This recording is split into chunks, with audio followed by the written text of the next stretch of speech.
नमस्कार दोस्तों, मैं हूं डॉक्टर बीके शर्मा और आप देख रहे हैं हमारा channel train your mind.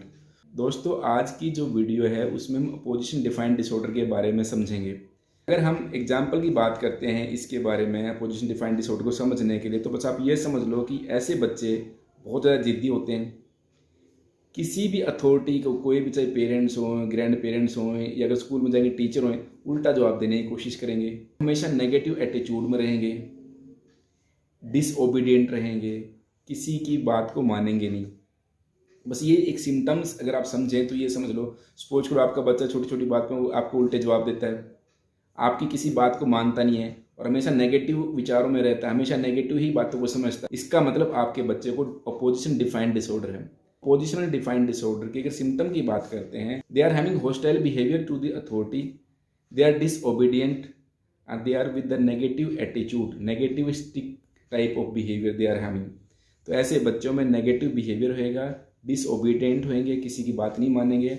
And जो अथॉरिटी होएंगी, मैंने बताया जैसे स्कूल के टीचर हैं, घर में पेरेंट्स हैं या कहीं भी जाते हैं जहाँ अथॉरिटी है, वर्क करना पड़ता है, उसको हमेशा चैलेंज करते रहेंगे, हमेशा उनके साथ बहस करेंगे, उनके साथ आर्गूमेंट करेंगे। अगर हम एज की बात करते हैं तो ये symptoms at the age of age early age 3 year start हो सकते हैं एंड मैक्सिमम ऐसे बच्चों में by the age of 8 year ये सिम्टम अपीयर होते हैं, मीन स्कूल एज में ये अपीयर होते हैं। अगर कारण की बात करते हैं क्यों होता है पोजिशनल डिफाइंड डिसऑर्डर, तो इसके कुछ कारण हैं। अगर बहुत स्ट्रिक्ट पेरेंटिंग हो तो भी एक कारण होता है। तो पेरेंटिंग अगर स्ट्रिक्ट होएगी तो बच्चे कई बार अथॉरिटी को चैलेंज करने के लिए बार बार आर्गू करना शुरू कर देते हैं। एंड जैसे जैसे एज बढ़ती है तो सेकंड कारण है कि बच्चा इंडिपेंडेंट होने की कोशिश करता है, तो इंडिपेंडेंट होने के लिए भी अथॉरिटी को चैलेंज करने की कोशिश कर सकते हैं। थर्ड, जो सबसे इंपॉर्टेंट है, लर्न बिहेवियर। अगर कुछ बच्चे बहुत जिद्दी होते हैं और कई बार वो जब जिद करते हैं तब हम उनकी डिमांड पूरी करते हैं, जब जिद नहीं करते तब हम डिमांड पूरी नहीं करते हैं। तो समटाइम दे लर्न कि उनको जिद करना, उनको आर्ग्यू करना, उनको बहस करना जरूरी है उनके लिए, उनको उनको फाइट करना जरूरी है, तभी उनकी बातें मानी जाएंगी। इस तरह से उस बिहेवियर को लर्न कर लेते हैं कि जिद करना, आर्ग्यू करना उनके लिए ज़रूरी है अगर वो चाहते हैं अपनी डिमांड को फुलफिल करवाना।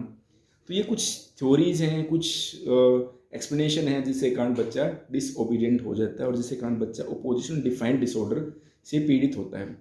तो दोस्तों, अगर आप समझते हैं कि अगर सपोज को ऐसा बच्चा है, बहुत जिद्दी है, नेगेटिविस्टिक एटीट्यूड का है, हॉस्टाइल बिहेवियर रखता है अपने अथॉरिटी के साथ, पेरेंट्स या टीचर या कहीं भी, स्कूल में कहना नहीं मानता है, किसी की बातें नहीं सुनता है, ठीक है, हम कहते हैं ये बच्चा तो भाई घर में सुनता ही नहीं। बहुत सारे पेरेंट्स हमारे पास, हमारा बच्चा घर में सुनता नहीं, ना पेरेंट्स की सुनता है, ना टीचर की, स्कूल में सुनता है, किसी की नहीं सुनता। तो ऐसे बच्चों को जब हम कहते हैं कि ये डायग्नोसिस बनता है, तो मिनिमल एटलीस्ट वन सेटिंग में ऐसे बिहेवियर होना चाहिए, चाहे वो घर में हो चाहे स्कूल में हो। अगर बहुत सीवियर कैटेगरी हो तो स्कूल में भी हो सकता है, घर में भी हो सकता है और 2-3 सेटिंग में और भी हो सकता है। तो डिपेंड करता है सीवियरिटी कितनी है।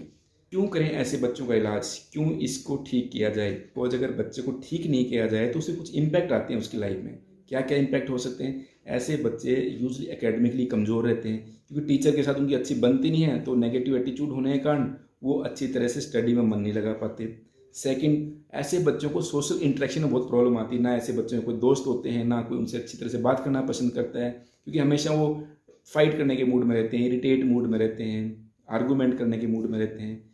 थर्ड, ऐसे बच्चों में मूड डिसऑर्डर के चांसेस ज़्यादा होते हैं क्योंकि ऐसे बच्चे नेगेटिव एटीट्यूड के होते हैं, तो ऐसे में डिप्रेशन और दूसरी साइकियाट्रिक इलनेस होने के चांसेस ज़्यादा होते हैं।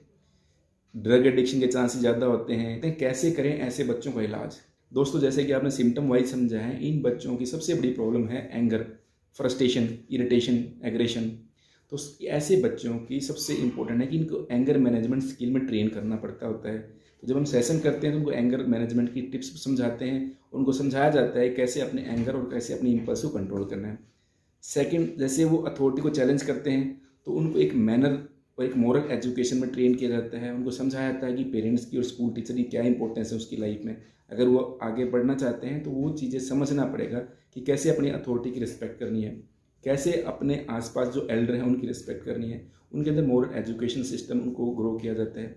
कम्युनिकेशन स्किल उनकी बेटर की जाती है क्योंकि वो जब इरिटेट होते हैं ऐसा बोल देते हैं कि सामने वाले को बहुत हर्ट होता है, तो ऐसे में उनकी कम्युनिकेशन स्किल इंप्रूव की जाती है जिससे उन्हें कॉन्फिडेंस बिल्ड होता है, जिससे सोशली वो और बेटर अपने आप को एडजस्ट कर पाते हैं और लोगों से अच्छी तरह से इंटरेक्ट कर पाते हैं। तो लगता है कि बच्चे ऐसा करने के बाद भी नहीं काम करते, हल्का फुल्का कुछ मेडिसिन की सपोर्ट ली जाती है। अगर उनमें कोई मूड डिसऑर्डर या कोई डिप्रेशन के सिम्टम्स हैं तो कुछ मूड स्टेबलाइजर या कुछ एंटी डिप्रेसेंट, इस तरह की मेडिसिन भी देनी पड़ सकती है, डिपेंड करता है कंडीशंस कैसी है पेशेंट की।